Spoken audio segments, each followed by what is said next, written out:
Is the Toyota Supra really all it's cracked up to be? Sure, it's a performance icon, but owning the Mark V comes with a surprising set of frustrations that even the most loyal fans can't ignore. From quirky design flaws to tech headaches, these annoyances might make you rethink your dream car, at least for a moment. But don't worry. Despite the complaints, the Supra still knows how to steal your heart. Ready to find out why? Let's dive in. Number 16. The Supra's BMW roots. One of the things you'll hear about the new Toyota Supra is its undeniable connection to BMW. Many car enthusiasts immediately point out that under the hood lies a BMW engine, the B58. It's an inline-six, sure, but it's a BMW-designed engine, not the legendary 2JZ found in the old Supras. While purists might balk at this, the reality is that the B58 is one of the best modern inline-six engines out there. It takes power like a champ, and it's undeniably capable. However, the fact remains, it feels like you're getting a BMW, not a Toyota. The shared switchgear, the BMW key fob, and even the chimes when you open the door are all reminders of its German heritage. Still, while some might grumble about it, others are too busy enjoying the ride to care. Number 15. The engine's roots. The B58, while not the famed 2JZ, is an incredibly efficient and potent engine. It has its critics, but it is often hailed for its smoothness and power delivery. For Toyota to develop a brand new inline-six from scratch for a low-volume sports car would have been prohibitively expensive. BMW already had a stellar engine, and Toyota wisely chose to leverage it, offering incredible performance without driving the price sky high. It's not the same as the past, but it still rules the road. Number 14. Wind buffeting. If you've ever driven with the windows down on the Supra at certain speeds, you'll know the feeling. Wind buffeting. This issue is annoying enough to make you feel like you're in a helicopter. The constant thumping from turbulent air pressure becomes a real nuisance, and the cabin sounds anything but peaceful. Fortunately, there is a simple fix: wind deflectors near the mirrors. These inexpensive additions significantly improve airflow, but the fact that this wasn't addressed from the factory is a bit of a letdown. Number 13. The trunk release. On a practical level, the Supra doesn't always hit the mark. The trunk release system is a perfect example. There's no simple button on the exterior, leaving you fumbling for the release under the rear bumper. It's a small annoyance, but when you're loading up the car with groceries or equipment, it quickly becomes a hassle. The trunk often relatches on its own after you've popped it open, and getting the right angle to make it stay open can feel like a battle you're not prepared for. Number 12. No Android Auto. In today's tech-savvy world, the lack of Android Auto on a modern sports car might seem shocking. If you're an Android user, you're out of luck with the Supra. Instead of seamless smartphone integration, you're stuck with adapters and workarounds just to make basic functions like navigation work. While Toyota might fix this in future models, it's an inconvenience that nags at every drive, especially for those used to modern, connected car experiences. Number 11. Cup holder placement. If you've ever tried to use the cup holders in the Supra while driving, you'll understand the frustration. They're positioned in such a way that if you have a larger drink, your arm constantly bumps into it while shifting. This isn't ideal for those of us who need a little hydration during a spirited drive. The awkward placement feels like it was an afterthought, and it could definitely be better. Number 10. Getting in and out.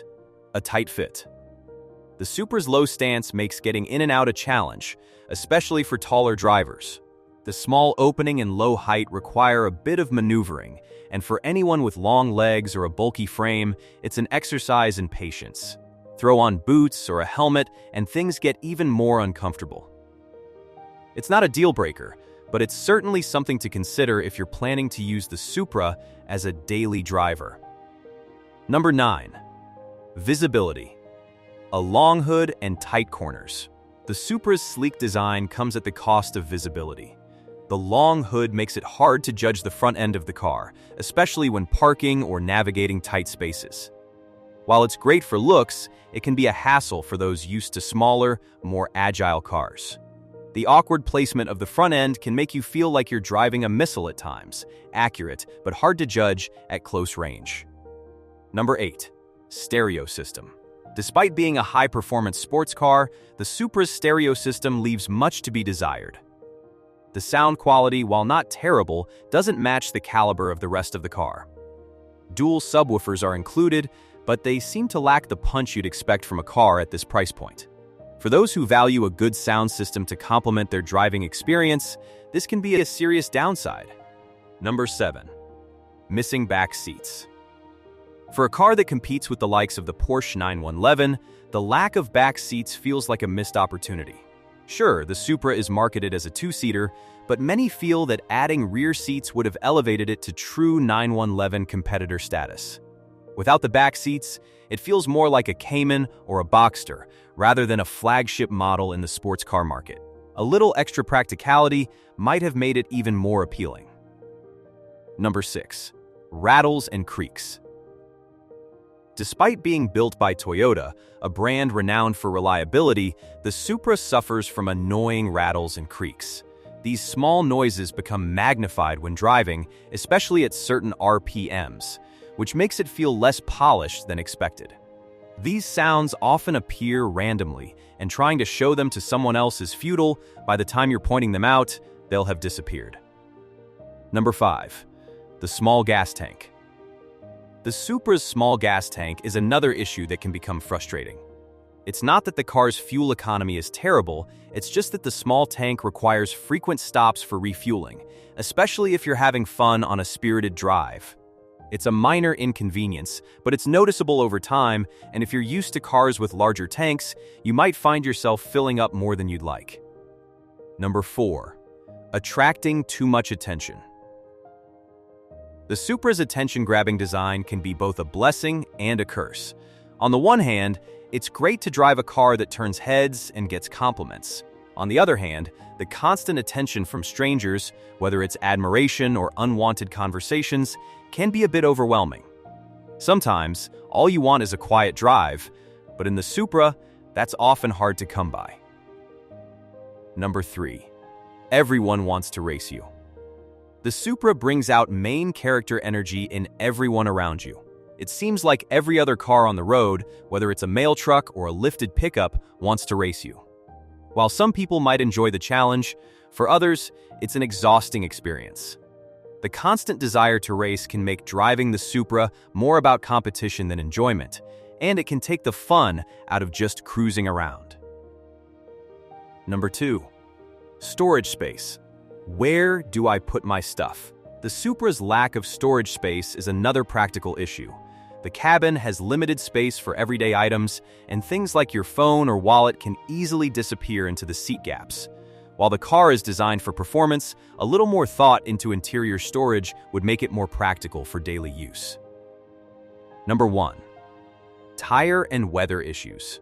Depending on where you live, the Supra's summer tires can be a pain when the weather turns cold. The tires perform great in warm weather, but in colder climates, they can be downright dangerous. For Supra owners in places with harsh winters, this means the car might spend a lot of time parked during the colder months, which is a shame for those who want to enjoy it year-round. If you found these Supra quirks surprising, don't forget to hit that like button and subscribe for more car insights. Got your own thoughts or complaints about the Supra? Drop them in the comments below, we'd love to hear from you. See you next time.